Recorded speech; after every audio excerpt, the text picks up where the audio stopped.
Thank you for attending today's webinar on synthetic stimulants. My name is Andrew Holt, and I'm a member of the Aegis clinical team.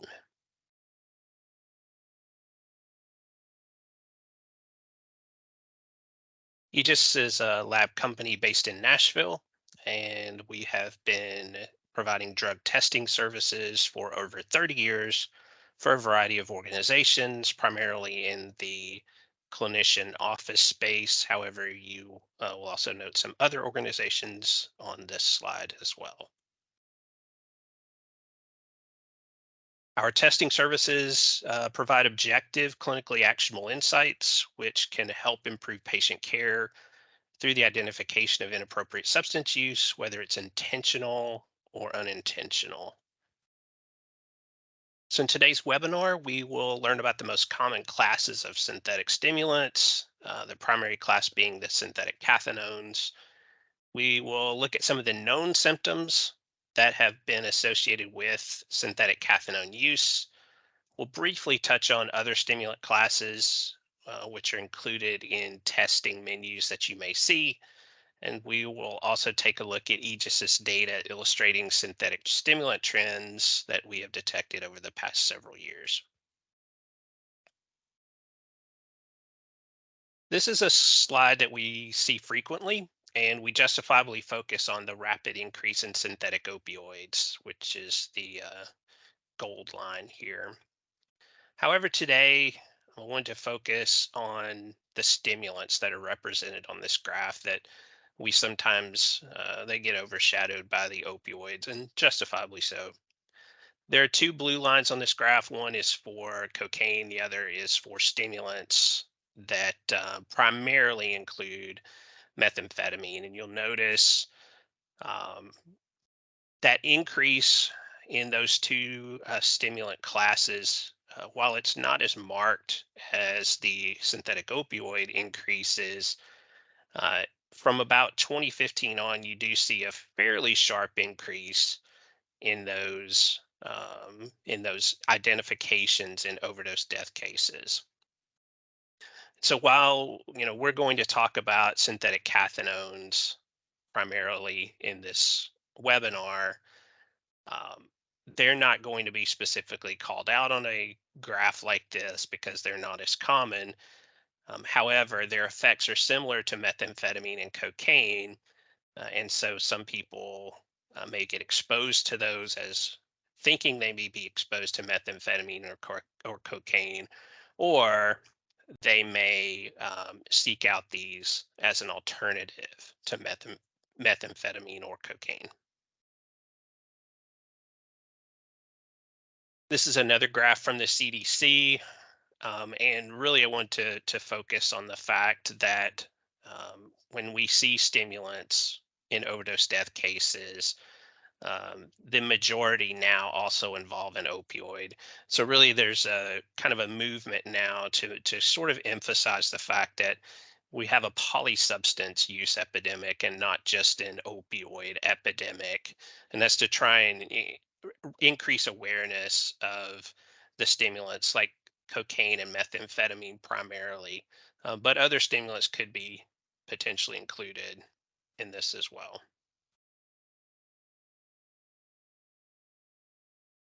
So now we will focus on the synthetic stimulants. And again, we'll focus on the cathinones in particular because they've been the most studied over the last 10 to 15 years. Naturally occurring cathinone is found in the cat plant, and it has a mild stimulant effect. It's most commonly found in Eastern Africa and in southern areas of Arabia. Synthetic cathinones, which we came to talk about, are human engineered chemicals.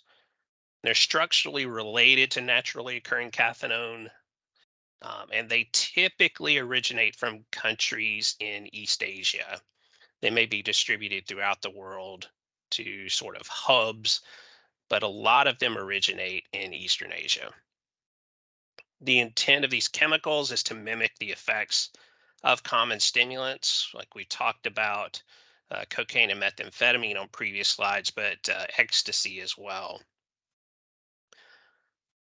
So if you remember when we talked about cocaine and methamphetamine being a significant portion of our overdose death epidemic, just remember this could be viewed in the same context to a lesser degree.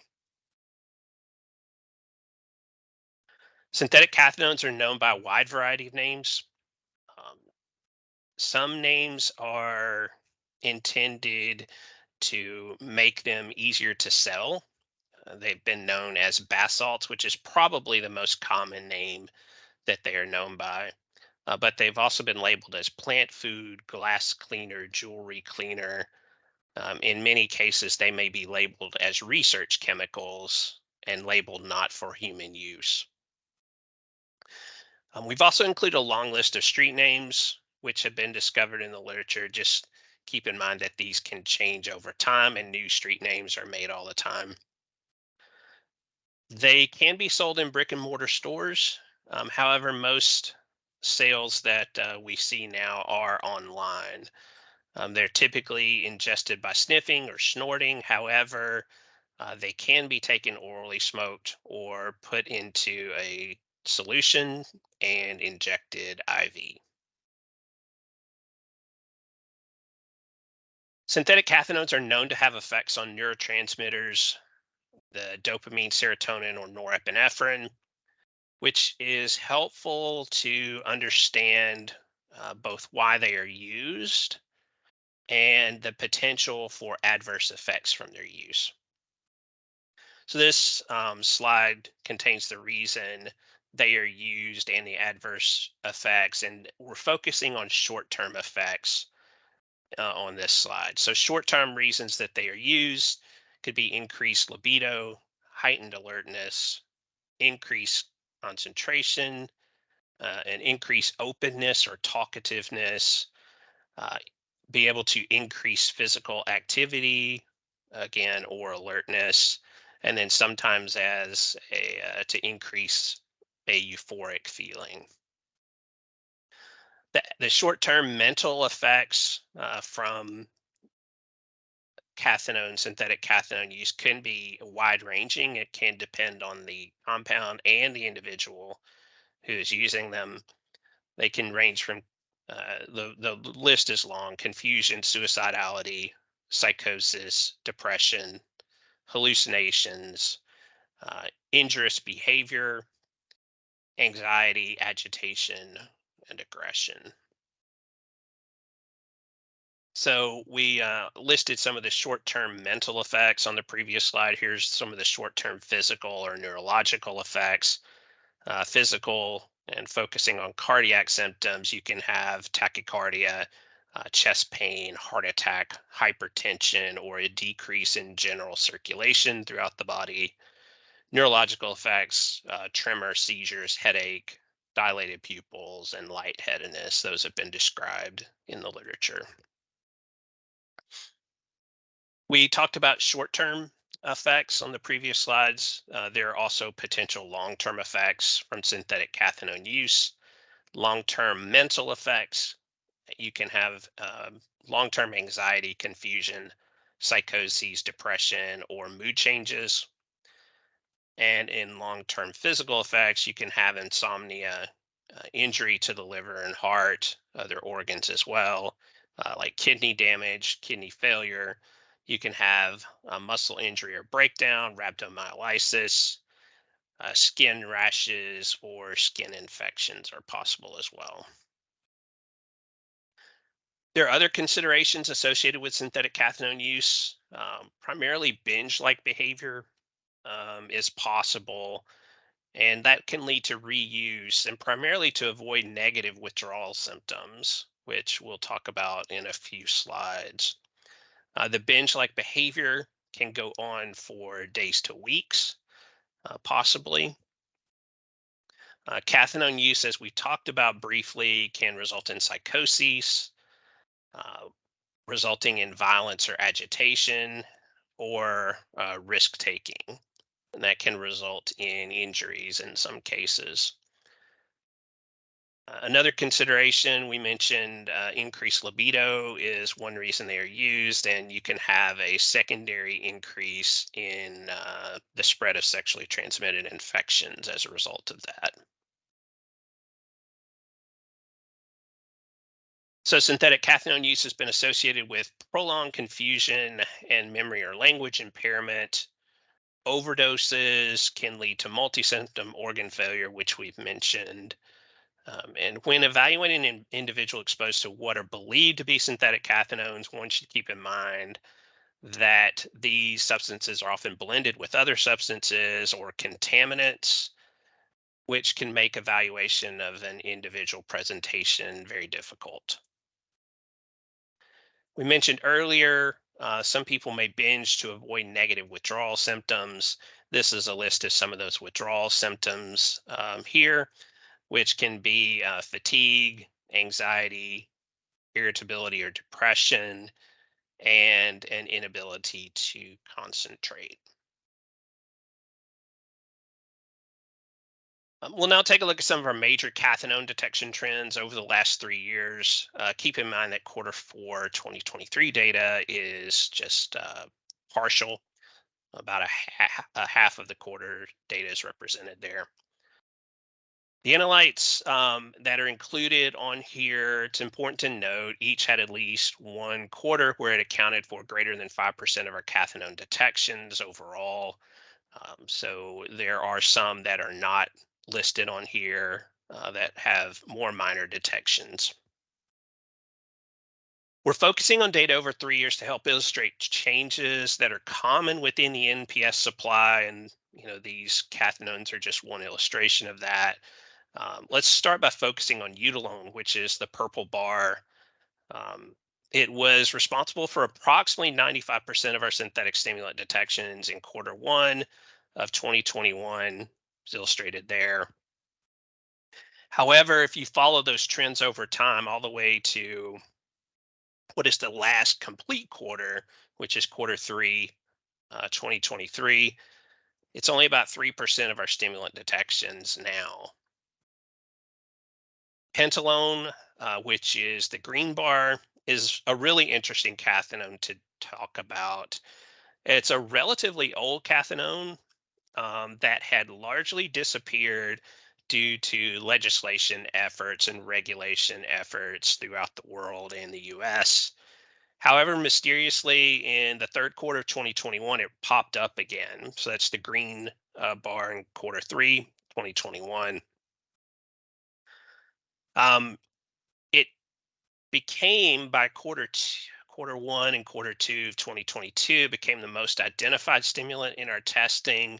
However, there were some great forensic labs that found a new synthetic cathinone introduced in quarter two, or in 2022, pardon, and that's N-dimethylpentalone, which is the blue bar on these graphs. Um, and as more studies were done on N-dimethylpentalone, we found that pentalone was a metabolite. And so we began testing for N-dimethylpentalone in quarter three of 2022.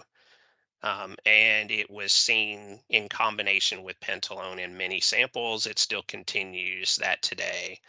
So this is illustrative of a couple of things. N-dimethylpentalone was present before we started testing for it in quarter three of 2022, probably very similar numbers to the pentalone identifications that we have. They essentially are very similar throughout the rest of the testing. All of these trends, there are newer cathinones which are showing up. One example is the pink bar, which is in cyclohexylmethanone, but others are emerging as well. It's will be interesting to see as there's more regulation of N-dimethylpentalone. If that decreases over time, there will be something that will emerge to replace it, be it in cyclohexylmethanone, again, the pink bar, or something else that will emerge later. Really, these trends should encourage providers to evaluate a test menu for recency when making decisions. When test menus are developed, they're developed at a single point in time, and they're typically targeted towards the most common substances that are being seen at that time. If testing menus are not updated regularly, then you may be having running a test for substances which are uh, no longer in existence or very minor uh, cathinones in this case, which can result in false negatives. We'll point out that we're always playing catch up with novel psychoactive substances. And so there is always going to be some lag time, but that lag time can vary significantly between labs. And so it's important to evaluate how often a lab updates their method when when interpreting results. You if a method is only updated every 3 or 4 years, you will get a lot of potential false negatives because they're not testing for substances that are more recent. In our objectives, we mentioned we would talk about other categories of synthetic stimulants. These are not as common as the cathinones in our testing and others, but they are used for the same reasons and they can share very similar effects with the cathinones. Piperazines is one of the more older classes that is kind of identified occasionally. They are used for the same reasons as those cathinones again, as particularly replacements for ecstasy and methamphetamine. Some of the more common examples include TFMPP, MCPP, BZP, MBZP, PFPP, and MT45. They're available as pills, sometimes pressed with logos to resemble ecstasy. So sometimes people get exposed to these again as replacements for ecstasy. Um, they're also available as capsules, loose powders, and rarely liquids. We've included again some of the more common street names here, and the toxic effects are similar to amphetamine type products. The other major class we'll just mention here briefly um, are amphetamine analogs, which, as you may be able to tell, they are replacements for amphetamine or methamphetamine. The most common ones that we identify are fluorinated version of meth or amphetamine, and some of those examples are listed below, among others. And again, the toxic effects are similar to that of traditional amphetamines. So some of the non-cathinones that we've detected as part of our testing are listed here. If you'll notice on the left side on the y-axis, the scale is a lot different from the previous graph we mentioned. These, again, are not as commonly detected as some of the cathinones that we talked about and rightly focused most of this presentation on. You can see examples of amphetamine analogs, phenmetrazine analogs, and methylphenidate analogs, with the methylphenidate analog or fluoromethylphenidate being the most detected out of this group over time. However, you'll notice there are others, sort of random ones that are scattered throughout there. Some of the amphetamine, methamphetamine analogs, 3, 4 fluoromethamphetamine, and we see 3, 4 fluoroamphetamine with combined with the methamphetamine version, very common as a metabolite, most likely.